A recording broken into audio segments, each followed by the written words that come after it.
The Tale of Peter Rabbit. Once upon a time, there were 4 little rabbits, and their names were Flopsy, Mopsy, Cottontail, and Peter. They lived with their mother in a sandbank underneath the root of a very big fir tree. "Now, my dears," said old Mrs. Rabbit one morning, "you may go into the fields or down the lane, but don't go into Mr. McGregor's garden. Your father had an accident there. He was put in a pie by Mrs. McGregor. Now run along and don't get into mischief. I'm going out." Then old Mrs. Rabbit took a basket and her umbrella and went through the wood to the baker's. She bought a loaf of brown bread and 5 currant buns. Flopsy, Mopsy, and Cottontail, who were good little bunnies, went down the lane to gather blackberries.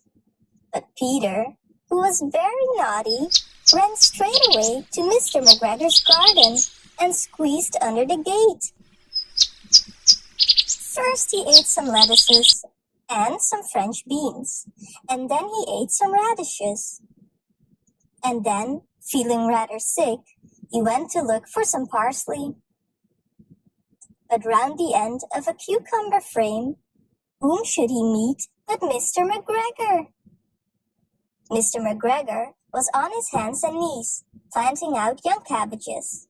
But he jumped up and ran after Peter, waving a rake and calling out, "Stop the thief!" Peter was mostly dreadfully frightened.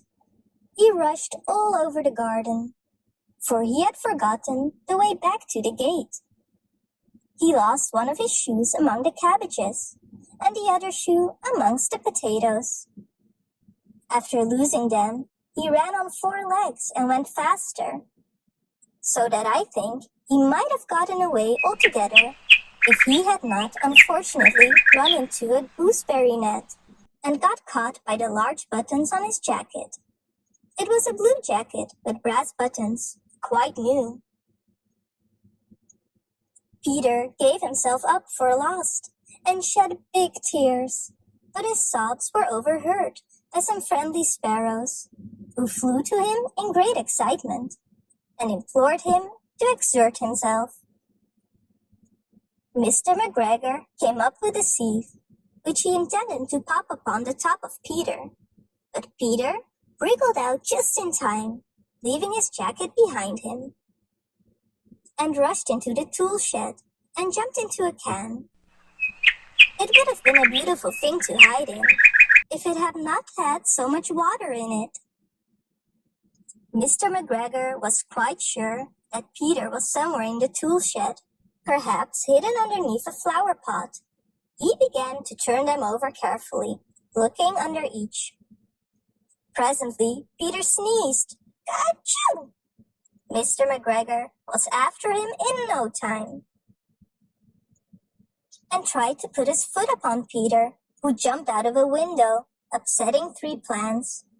The window was too small for Mr. McGregor, and he was tired of running after Peter. He went back to his work.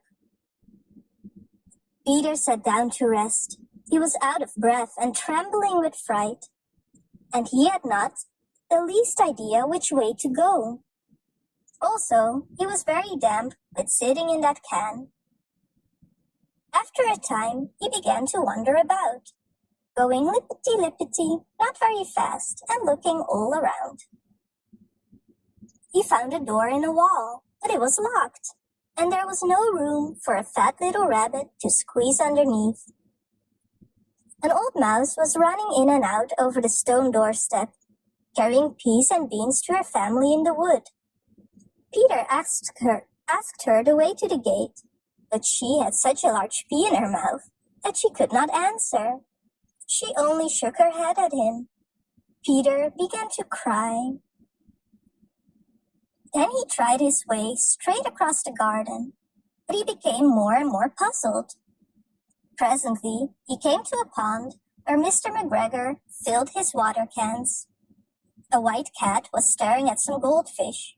She sat very, very still, but now and then the tip of her tail twitched as if it were alive.